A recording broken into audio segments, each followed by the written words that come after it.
Hello and welcome to Season 3, Episode 2 of FountainCast. I'm thrilled to be here with our chamber member authors for our Part 2 of this new series. And so I'm going to do a quick introduction first, and then I'm going to have each one of you as authors share a little bit. So first, on my right, I have Karen Otis Webb, and she has 3 different books. And I'm going to have her introduce those in just a moment.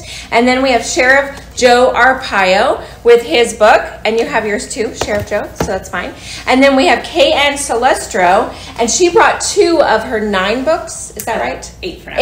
8 right now. So thank you for bringing those, and thank you for being here. And then we have Dr. Sally Goldberg, and she has multiple books as well, but this is one of them, and we're going to have all of those on the screen for you to see. Then we have Dr. Irv Arenburg, and he has written 2 books, and one that's been adapted into a movie already. The Man, the Myth, and the Murder is the first one, and the second is Love and Murder. And so The Last Days of Vincent Van Gogh. And then we have Linda Kavanagh, and she has written Lana Taylor, Private Eye. And so I'm going to start on my right. So Karen, share with everybody, first of all, had you always wanted to be a writer?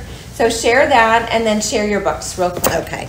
So by trade, I'm an architect, and I do interior design as well, and I'm in Fountain Hills. So did I always want to be a writer? I don't think so, but I always loved writing. I love writing. I love kind of all the arts, writing, architecture, art, painting, etc. So years ago, the first book started out more as a cathartic thing.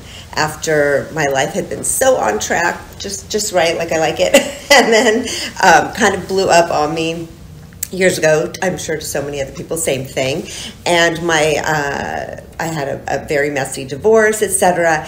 And I found myself kind of a little bit lost and thought, I need to rebuild my life in a way. Well, being an architect, that's what I do, is kind of re-put things together. And I realized that I started to reassemble my life in the same way that I would an architectural project. Okay. So I call it the architectural method, but it's really about how to start designing your life to be an inspired life rather than just passively being there and letting life throw stuff at you, to really take an active role to create it and build it so that it's the best life it can be. And then with it, there is an inspirational journal. So this one is actually almost a bit of a workbook to follow that same method. And then more recent, so this is under Karen Otis, which was my previous name. So more recently, it's Karen Webb. And this one is a recent one, and it's just out on Amazon. And it is a home office handbook. Since COVID, it's just become a remote working world, and I don't really see it going back. And there's been a lot of change to how we build our homes because of that. And people started struggling with it, and this is a way to kind of resolve it, giving you different layouts, different style ideas, and also how to navigate a lot of the pitfalls that happen when you try working from home for the first time for people. Yeah. That's awesome. That's such a great introduction. And if you want to join us for our book club to dive into designing your life, being your own architect for your life, right?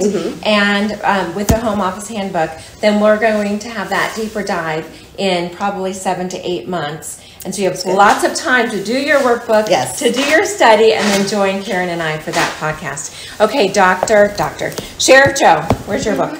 Sheriff Joe, share with everyone, is this your first book? No, I have 2 others which I should have brought. That's okay. When we do your one-on-one podcast, I'm going to have you bring those as well. And share with me why you decided to write a book and a little bit about this one. Well, that's a good question. So I've been in law enforcement 58 years and got a lot of publicity when I was with the federal drug enforcement around the world, and especially as sheriff. Right. Never thought I would write a book. But then the lot of press I was receiving, and someone said, why don't you write a book? So I wrote a book. It was America's Toughest Sheriff. That was the first one. And then Joe's Law, that was the second. And this is the third. And this was recent, 4 years ago? About 2 years. 2 years ago, okay. Very recent. And being a law enforcement guy, I'm very careful what I say. I can document every word in it. I got the records. I wanted a book. When they go after me, I can document it. This is a very controversial book. Okay, very good. So I grew up in Springfield, Mass, and my grandfather had a newspaper. And I used to visit the print shop, not to get high, but in those days, the ink. So I had some genes in me, probably have to do with books or publicity and all that. But I never thought, as years went by, especially with the drug enforcement, Right. you have to be careful. Sure. You know, you got to report to the big boys, and do something wrong, they'll send you to Turkey, where I went to. So, Oh, wow. so I decided to write the book. It had nothing to do with money. And I don't know, I bet everybody in this room has done what I've done. Maybe not, but usually when you write a book, you want the money out front in advance. I never took an advance. Sometimes, especially my documentaries, you know, those people, I don't know if you're involved in documentaries, but, so I never took money out of advance. I didn't do it for the money. So I wanted to get the story out on this book, up to date. And it's out there, it's doing pretty well, and draws attention. So, and I have to commend everybody here that takes the time to write a book. It's not easy sometimes, you know that. The doctor here, I don't know, his is double the size of mine. So, Well, very good. That's I want to awesome. thank you for this unique, I don't think any other chamber has this program. You're probably the first one. We like to be trendsetters around here. And by the way, on page,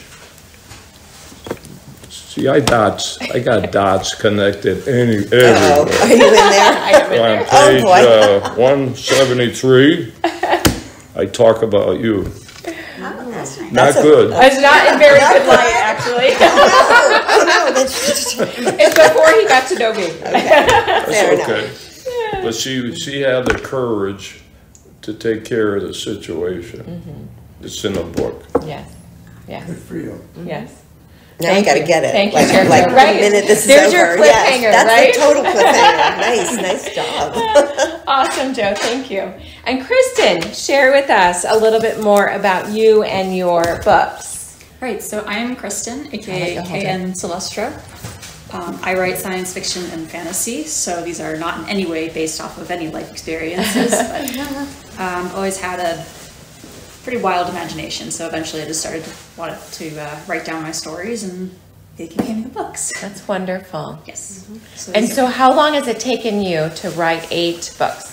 It's a lot. Actually, this month marks 10 years that I put out my first book. Okay. So I put my first book, Chasing Shadows, out in 2014. Wow. And I'm still going, so That's it's wonderful. a good feeling. Yeah. And you can find KN Salustro at our Fountain Festival of Fine Arts and Crafts coming up in 7 days, 6 days. Yes, 1 week. I'm going to take them back. Thank you. And then Dr. Sally, I know you have multiple books as well. And so share with everyone a little bit more about you. And did you always want to be a writer, and an introduction to your books? That's such an awesome question.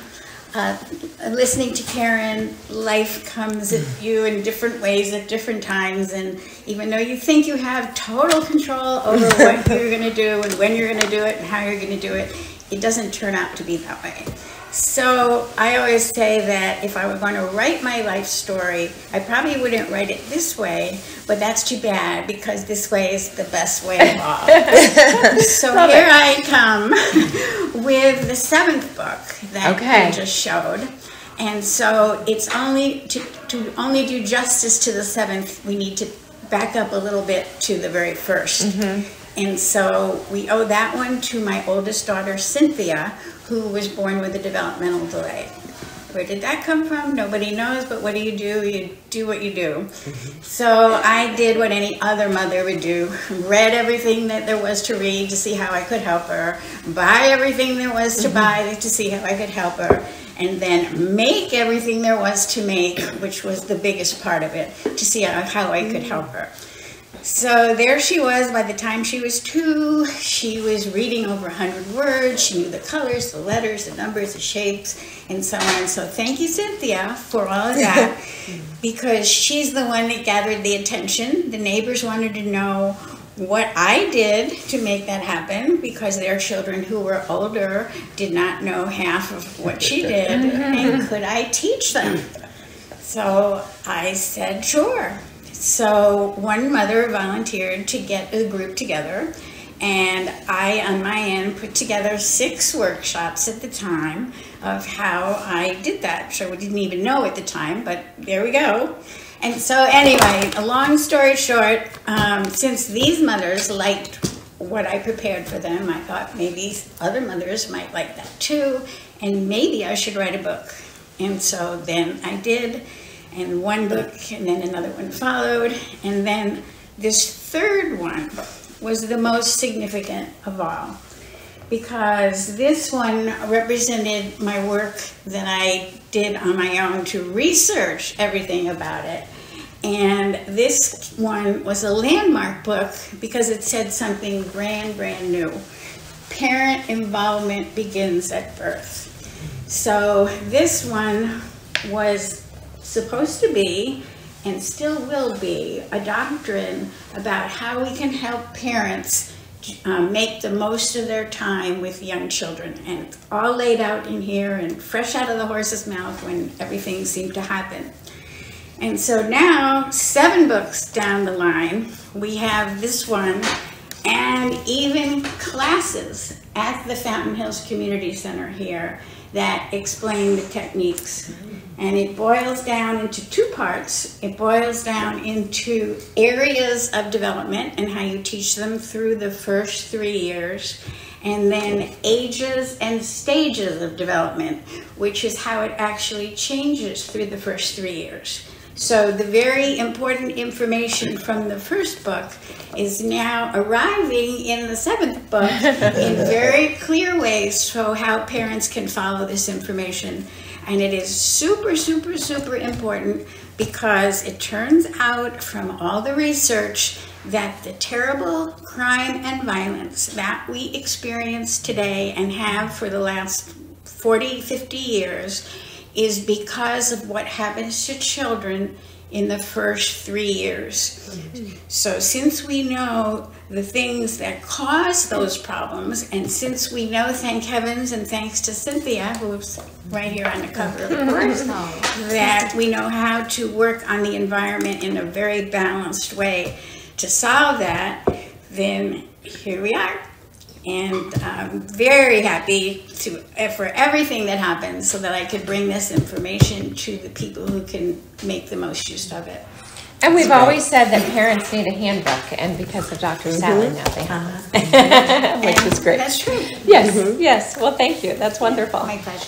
And I wish I would have met you 16 years ago when I had a baby. And then Dr. Irv Arenburg. So please share with us a little bit of an introduction to your books as well. And had you always wanted to be a writer too? Well, I'm Dr. Irv Arenburg, and I always was writing in other careers. This is my last career, hopefully. Encore career? Yeah. I used to be a doctor and ear surgeon, brain surgeon, and I've done entrepreneurial things and hedge funds and stuff like that. But when I retired, I started writing about Vincent. And as a doctor, I wrote about Vincent, and I diagnosed Vincent as having an inner ear disorder. The history was that Vincent had seizure disorders. And I read back through all of his letters and stuff. Since I couldn't talk to him as a patient, I took his history, which is critically important in medicine, to take an accurate history from his letters. And he documented pretty well what his illnesses were. And he wrote in his own handwriting that he had vertigo, vertige in French, and that's a classic hallmark of Meniere's disease, and that happened to be my area of expertise as a surgeon. So at some point, I decided to correct the misinformation that he had seizure disorder and that he actually had an inner ear disease. And that was published in JAMA, the Journal of the American Medical Association, on the 100th anniversary of his death. And because it was JAMA and Vincent, they sent out 3,400 press releases, and I was on the front page of every newspaper in the world. On the bottom half, and that was kind of cool. And I was living in Denver then, I practiced in Denver, and they flew me from Denver to New York, and I was live with Paula Zahn on CBS This Morning. And you can see that on the website, which I highly recommend. It's really been upgraded. There's lots of videos and stuff. But to answer your original question, I always wrote. I mean, I've written tons of medical stuff, books. I was on editorial boards and stuff like that.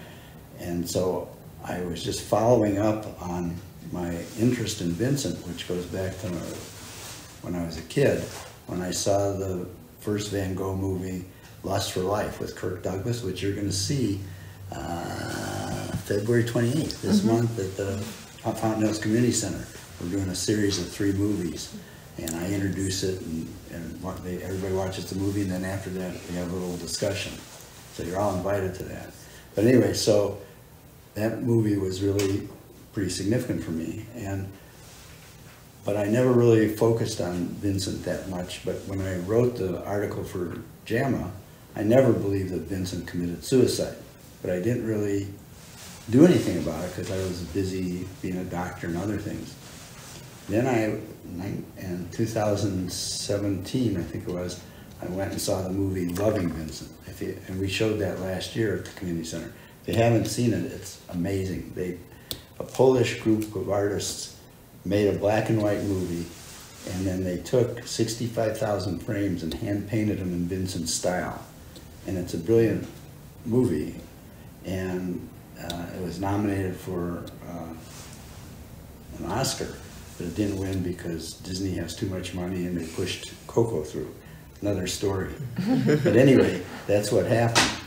But I walked out of that movie and I said to my friend, loving Vincent, killing Vincent, loving Vincent, killing Vincent. So I needed to write Killing Vincent and prove that Vincent didn't commit suicide, he was murdered. You don't shoot yourself in the belly, walk back a mile, climb 17 stairs, and die a miserable death 30 hours later if you want to commit suicide.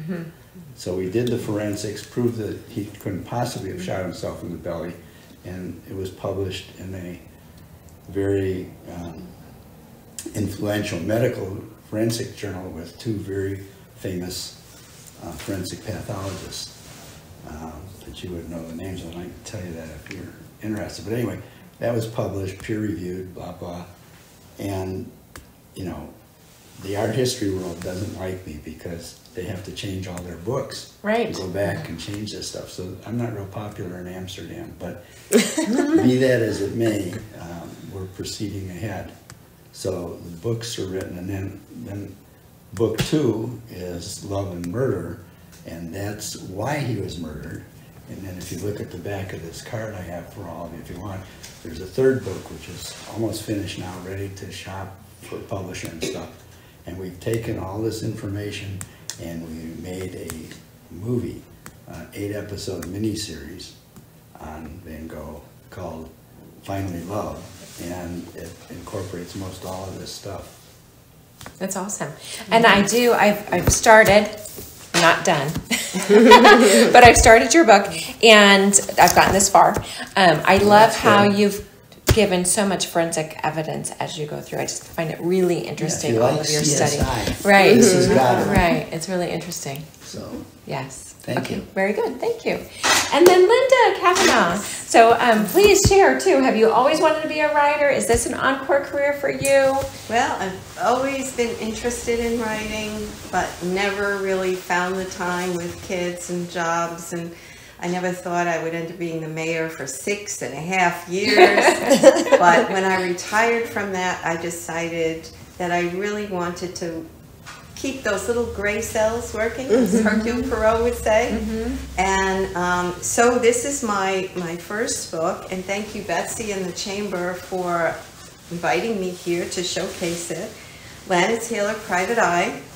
Lana Taylor, of course, is the main character, and she used to be a New York City police officer, but then she became a private investigator.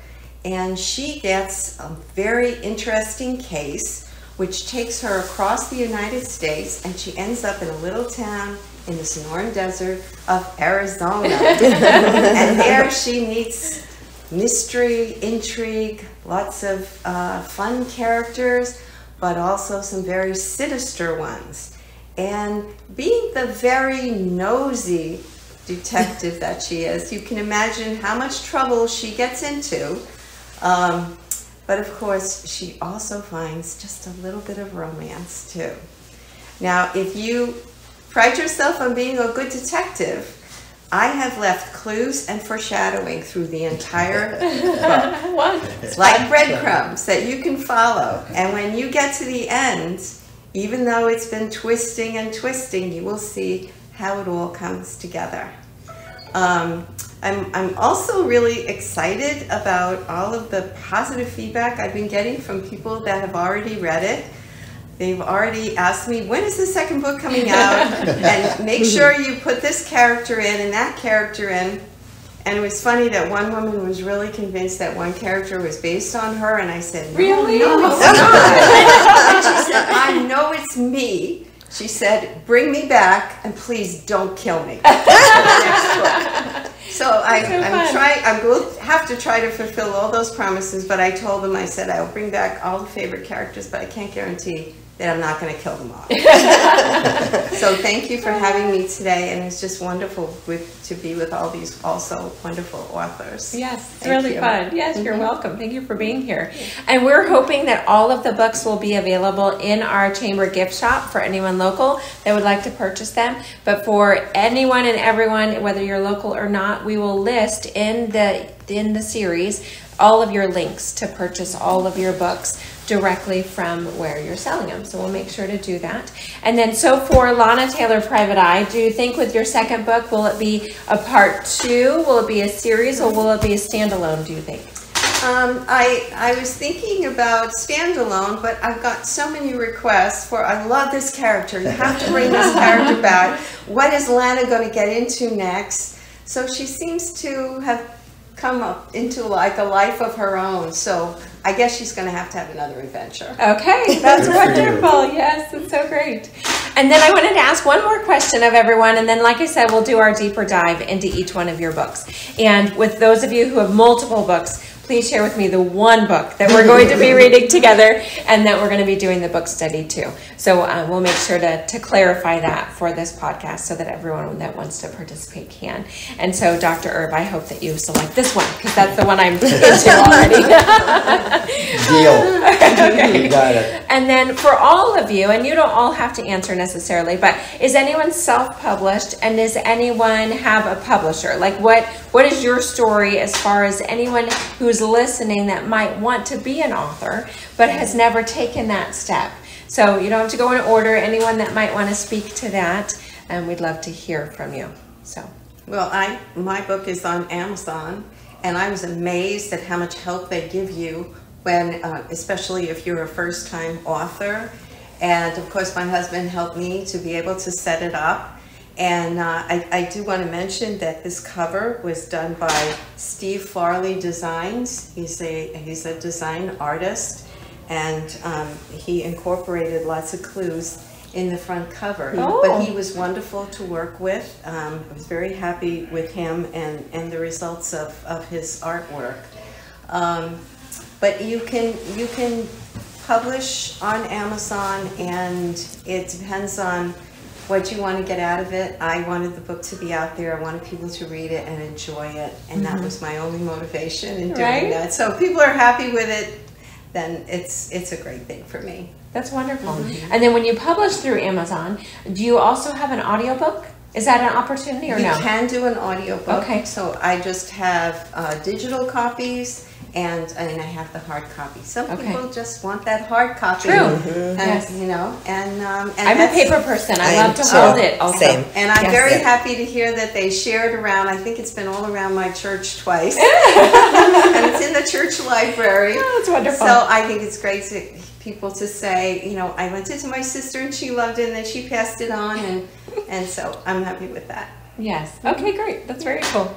Okay, does someone have a different story about publishing that you'd like to share? Yeah, so the first book was actually picked up by a publisher, so I did look into and you get a ton of reject letters, of course. It's just such a fun experience. Back up. So Yes. you start out by researching publishing companies. Well, no. So No, first I wrote okay. the book. First Okay. I wrote the book, Okay. and then I started by researching, you know, different publishing groups, and I found one that was considered a hybrid. Okay. So there's traditional publishing, which is like, you know, you usually need an agent to do that because most of the publishers won't speak to you otherwise. And then there's self-publishing, and kind of in between the two is hybrid. Okay. So I found I had a boutique publisher that is kind of in between the two. So I worked with them, and this one they put out. And this I just put out to go with it. But Okay. then more recently, so I'm kind of on both ends right now. So this book I did on self-publishing through Amazon. Okay. And we've got a series of little things like this where I'm trying to kind of give that design advice for people that don't necessarily need or want an architect or the full service, but it does help them kind of guide them into how to best make their spaces. So that is done just on Kindle, and it is. Amazon's a great resource for that. It's an easy thing to do. But most recently, I have another book, which is, I consider my big book, which I've been working on for years. And it's pretty much ready. And that one is going to, I'm looking for a literary agent for that one. Okay. That one, I feel like, needs to go to a traditional publishing house. So we'll Right. see. So if anyone knows a great literary agent, it's more of it's a kind of they call it Memoir Plus, which is kind of a newer category, I guess, which is sort of memoir-like, but with an overriding kind of concept or theme that you're really talking about. Okay. And you're using, kind of sprinkling it with your personal stories. Okay. I do know there's a local publisher here that from our Chamber Author Series Part 1 that one of the authors, Kurt Paré, had shared that he found a local publisher here too. So good to perhaps know. that's Yeah. a connection we can make. Yeah, I'd like to see. Then that I'm just trying that approach differently. It's a different book. It seems more relevant right now, and it seems that that's the right way to go with that one. Right, right. Now, Kristen, since you started in 2014, share with us how it was different then versus now, or anything that you'd like to share about publishing. Yeah, it's been interesting. It's weird to be like, it's been a decade. I'm 34 now. But yeah, when I first started out, we were still feeling the effects of the Great Recession. So I started out trying to query agents and everything and going that path. But at that point, publishing was really going through a weird shift in the landscape. Ebooks were kind of coming in and starting to disrupt everything. Traditional publishers were buckling down. They weren't sure what to do.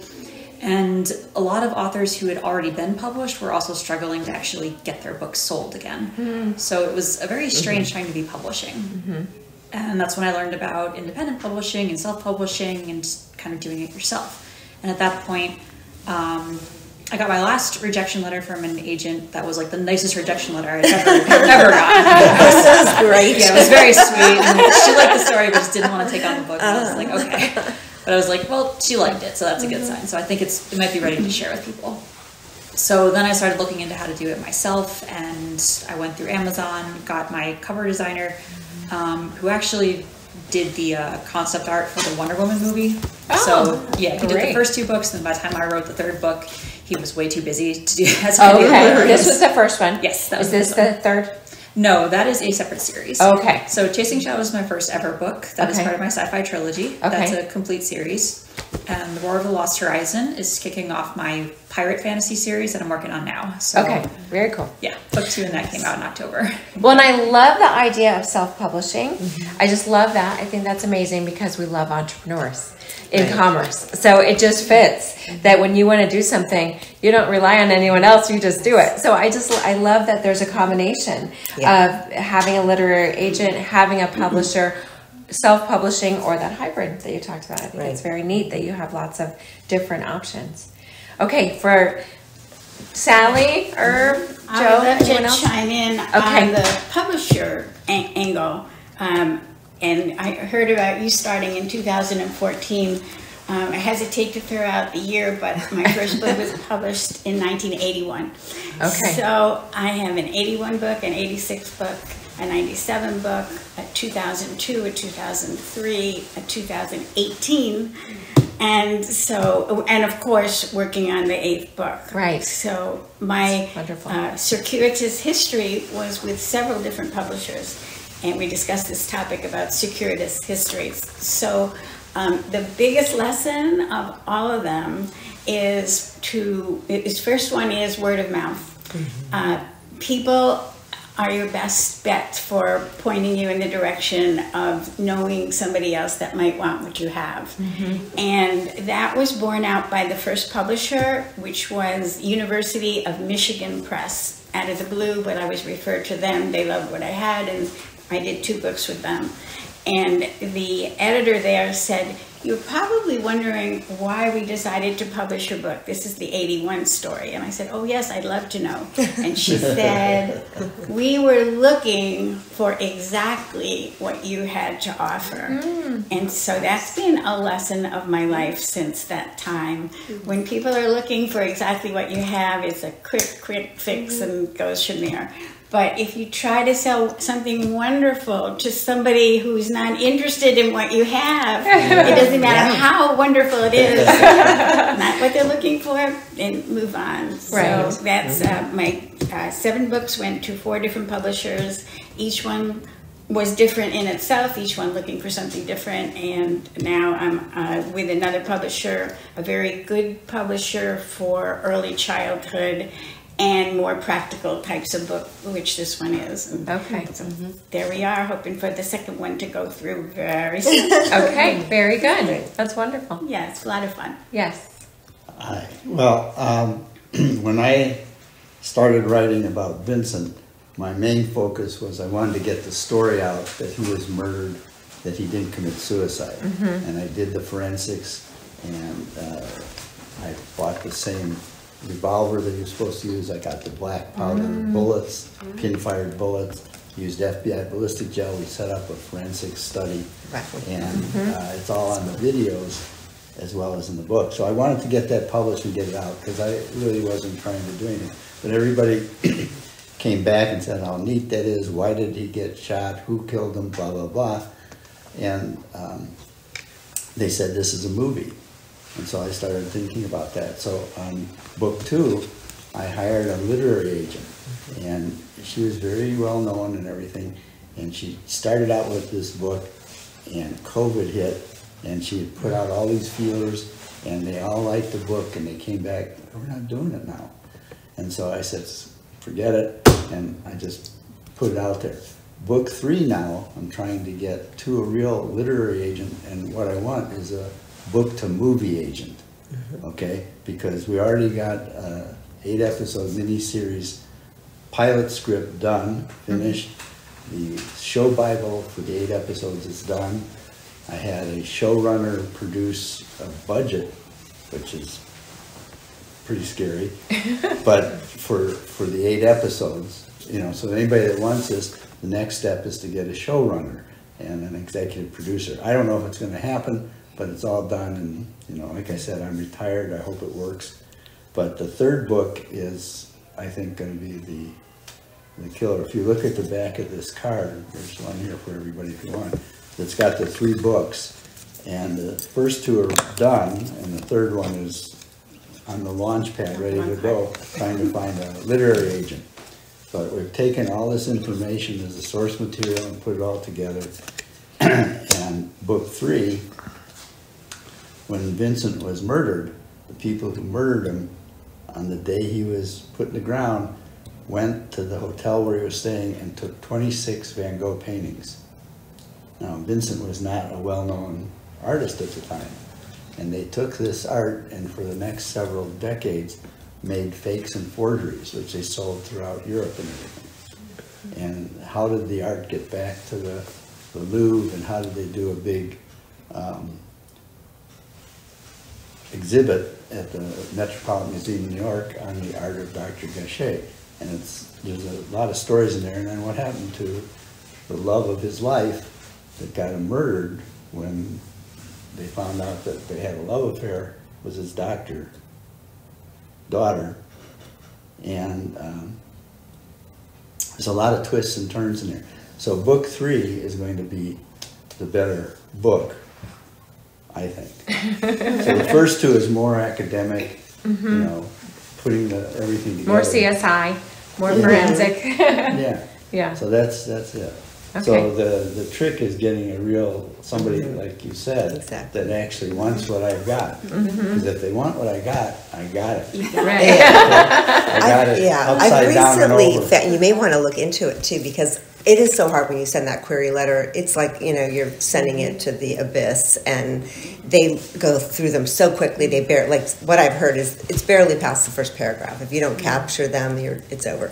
But recently, I woke up one morning and I had this brilliant idea, and I'm like, there's got to be a writers' conference, and there are lots of them where they will give you time you pitch. You just basically go, it's kind of like speed dating. Never did that, but like speed dating, you speed pitch to their agents that show up, and you can, and I think that way, maybe, you know, in person is a million times different than just getting an email. So that's a new thing I've just, and a lot of them now are virtual. So you don't have to travel all over the country to go to them, So if you do that, by the time we do your deeper dive, maybe. Perhaps we can discuss that a little bit for everyone too. Yeah. Okay. And then Sheriff Joe, did you had a publisher? All 3 books. I had a publisher. Same publisher? Or different? 3 different publishers. Okay. Some good, some bad. Okay. But when you publish, at least they have the distribution network. Right. Very important. So in bookstore, mine was everywhere. Airports, you name it, the first 2. They go on book tours and that type of thing. Right. This one I had a problem, epidemic. So it was hard getting the book in airports and speaking at Barnes and Nobles. So a little more difficult. So it's okay. Amazon my daughter's written 19 books through Amazon. Yeah. And that's a good outlet. It's tough when you get published. Yeah. Tough. Politically and otherwise.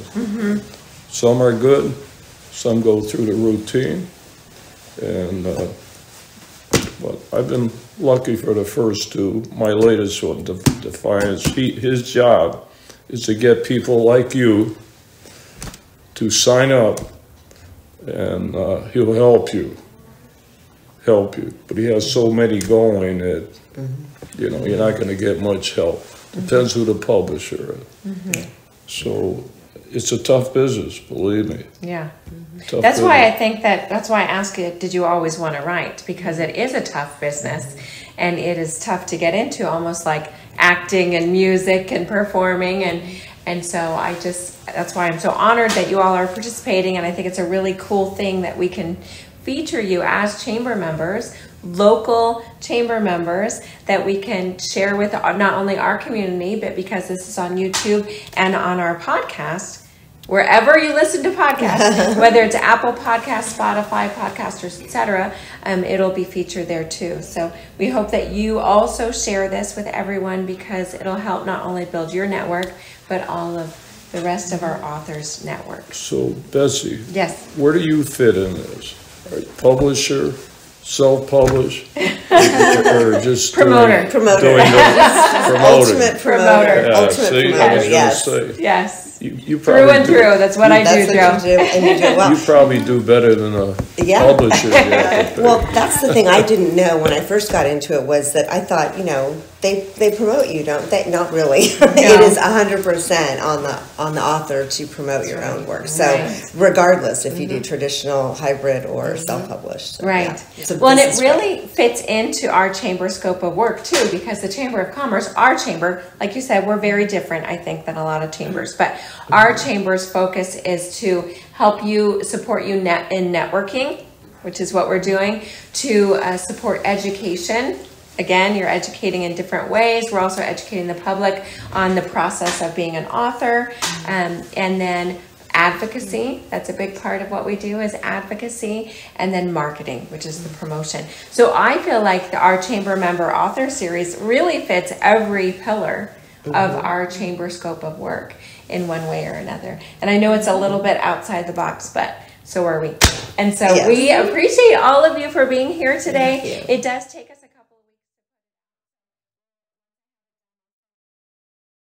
We are so thrilled to share that Fountain Hills Day 2024 is going to be so much fun. We want to thank Fountain Hills Emergency Room and Hospital for being our title and presenting sponsor for 2024 Fountain Hills Day. Our Taste of Fountain Hills Expo sponsor is HS3 Roof King. Thank you, HS3 Roof King. Our Home and Garden Expo sponsor is Jackie Underwood, Realtor with Russ Lyon Sotheby's in Fountain Hills, Arizona. Our Health and Wellness Expo sponsor is Susan Dempster, Realtor with Coldwell Banker, Fountain Hills. Thank you, Susan. Our Wild About Pets Expo sponsor is Renewal by Anderson. Our Philanthropy in the Hills sponsor is the Fountain Hills Chamber Foundation. Thank you, FHCF.org. Our Kids Zone is brought to you by the Boys and Girls Club of Greater Scottsdale. Thank you, Lauren Stratton, the Executive Director of the Fountain Hills branch. And our Car Show is brought to you by the Fountain Hills Auto Club. We are so thrilled to see you all March 23rd from 10 to 2 on the Avenue of the Fountains for the 2024 Fountain Hills Day. Celebrate all that is Fountain Hills.